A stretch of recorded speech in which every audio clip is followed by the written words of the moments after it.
It seems to be that people with autism tend to have a detachment perspective. That's number one, and there's a good reason for that. Number one of reasons why Aspies, or people with autism, are so strong. Aspies being high functional autism. Detachment perspective, where does that come from? Now listen carefully, we're going to tie these 7 points together in just a moment. But I want you to imagine an eagle, and an eagle is soaring high up in the sky, and there's a crow. And a crow and an eagle, as you know, are obviously both birds, but they're very different. A crow is agile, it's highly intelligent, and from what I've learned, I don't know everything, but from what I've learned, crows like to have fun. I've seen videos of crows, and they do things like slide down rooftops just for the fun of it. And crows also are notable for harassing other birds, particularly eagles. They'll fly behind them or fly above them, peck at their head, you know. They just kind of enjoy harassing other birds.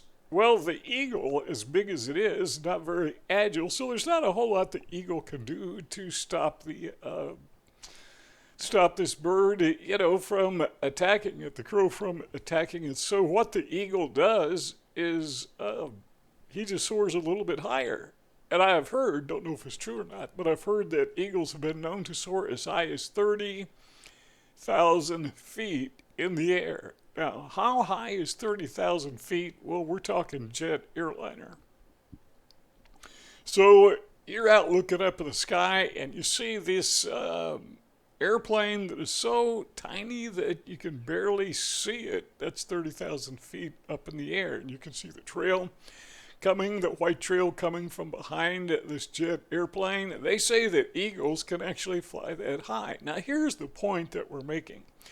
When the eagle is harassed by the crow, the eagle can't turn around and fight the crow because the crow will outmaneuver him. And when people with autism find themselves being harassed by others, they have the skill, the talent, the inherent talent like crows to harass people. They like to have fun.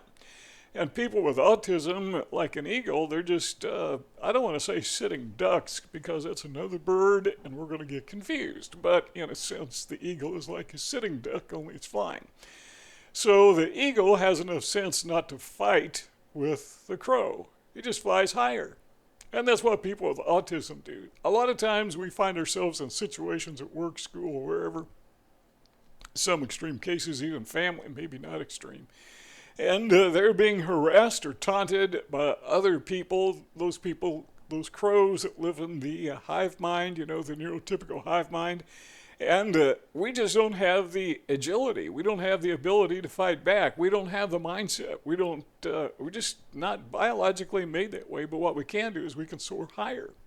We can get out of range of the crows. And that's what people with autism tend to do. And because of that, we have a perspective that is detached, much higher than that of others. And in my thinking, that's a good thing. So you've heard about a bird's eye view.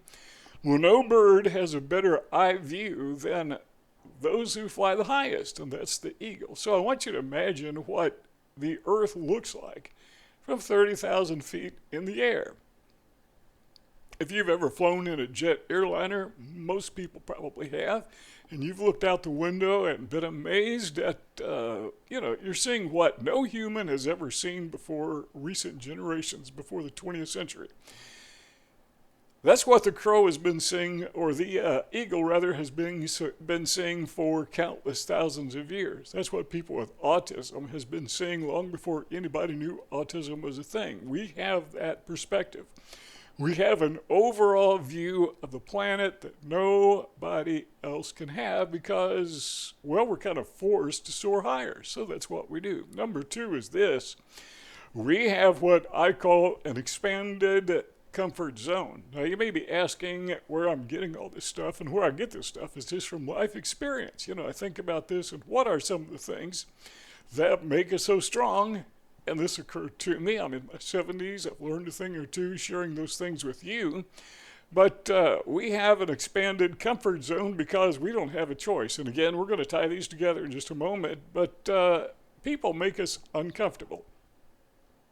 And a lot of that is just innate. It's not because they made us so that they can make us uncomfortable. It's just that we're, by human nature, by Aspie nature, by autism nature, just constructed biologically, neurologically, that we're not really comfortable around people. So if we're going to have a comfort zone, we're going to have to create our own, and it's not around others. Sometimes it is, sometimes there are exceptions.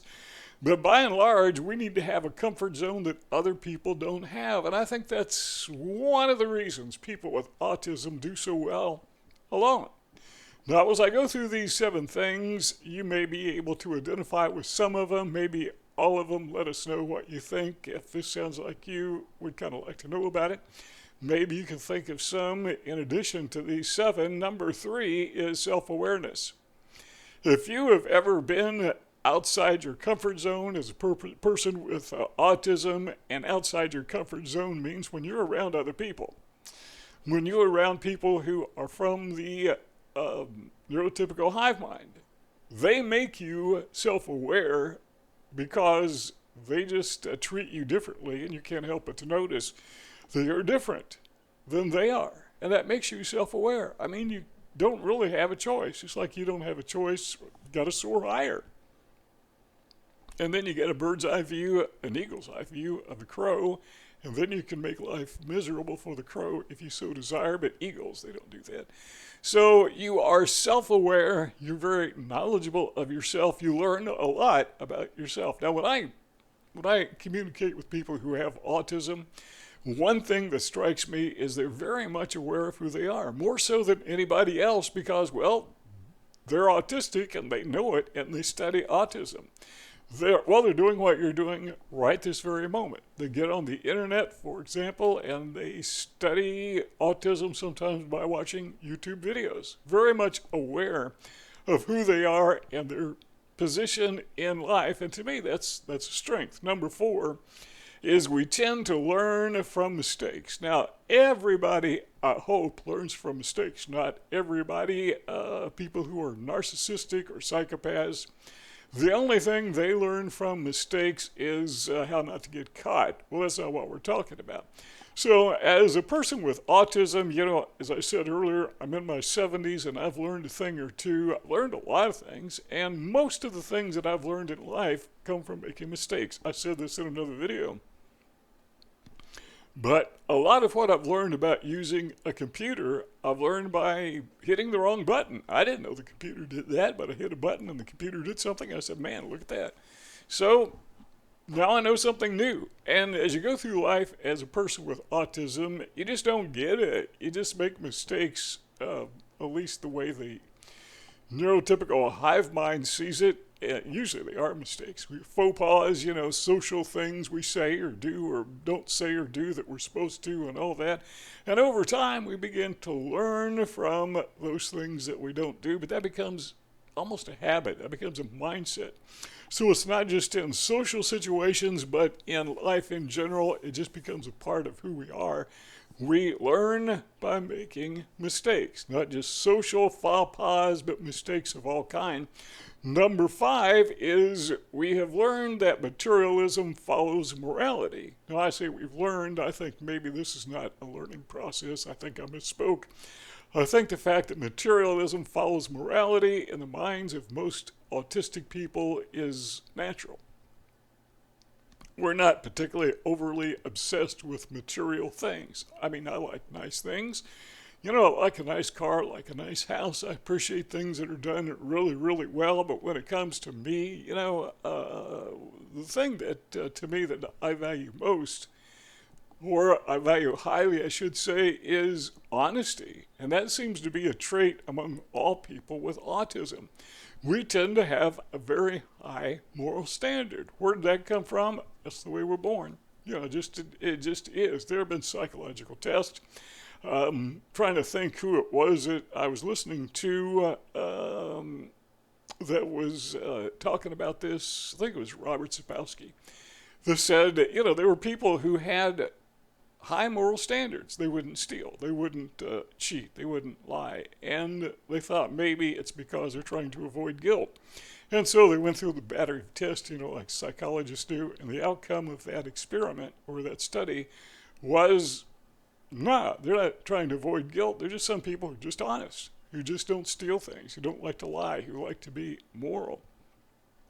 And that takes precedence over material things. Now, there are other people. We mentioned psychopaths, a moment ago, and they don't have morality by and large, extreme psychopaths. They will go after the materialism every time, and they don't care how they get it, they're going to go for it. People with autism, we tend to be the exact opposite. Not always, but we tend to be. Number 6 is what I call, for lack of a better word, copability. And that is we are able to cope with negative things.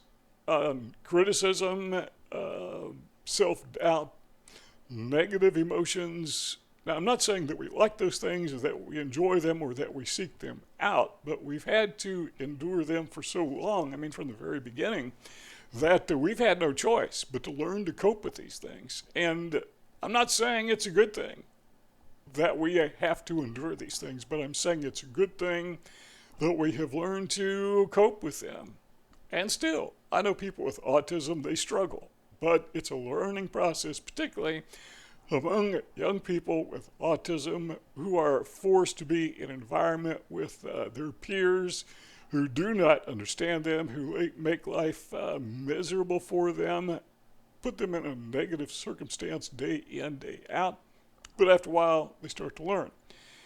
It's not a pleasant thing, but it is a learning experience. Number 7 is people with autism tend to be strong because they reason from a perspective of reality.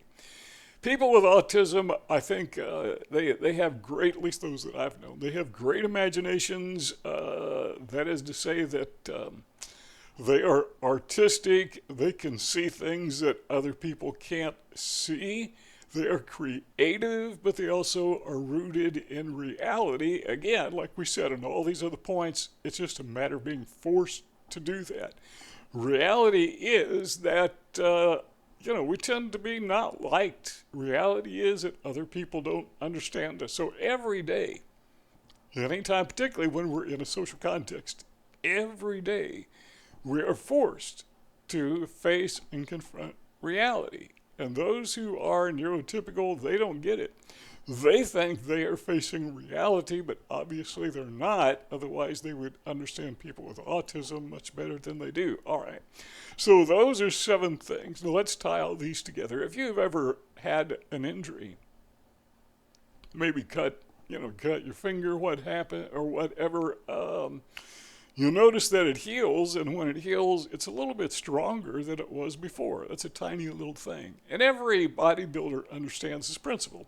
What they do, and they all know this, I know they know it because they won't quit talking about it, but when you work out a muscle, what you're doing is you're tearing it down, the muscle. You're intentionally injuring your muscle so that it will grow back stronger. And so Aspies, people with autism, we're kind of like bodybuilders. We really didn't have a choice in the matter, but not so much our bodies, but our minds. Our minds are constantly being exercised, constantly being worked out. They are wounded, but they grow back stronger. So people with autism, in my opinion, tend to have very strong minds because we live in a world where we exercise, we're wounded, we're injured, and we grow back stronger. Constantly going on. Lower right-hand corner, there's a circle.